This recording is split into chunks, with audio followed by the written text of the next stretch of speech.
Welcome to our tutorial on creating a QR code generator using HTML and JavaScript. In this video, we'll guide you through the process step by step.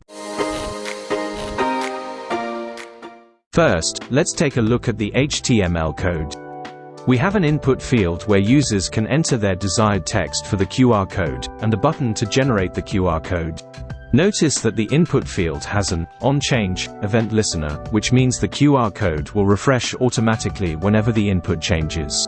Now, onto the JavaScript part. We're using the QR code JS library to generate the QR code.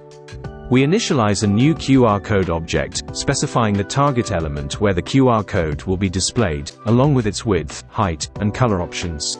We also have a function called refreshQR, which updates the QR code whenever the input changes. Let's see it in action. As you can see, when we enter text into the input field and click Generate QR Code, a QR code is generated instantly. And that's it. You've just created your very own QR code generator using HTML and JavaScript. Thanks for watching. Don't forget to like and subscribe for more tutorials like this. Happy coding!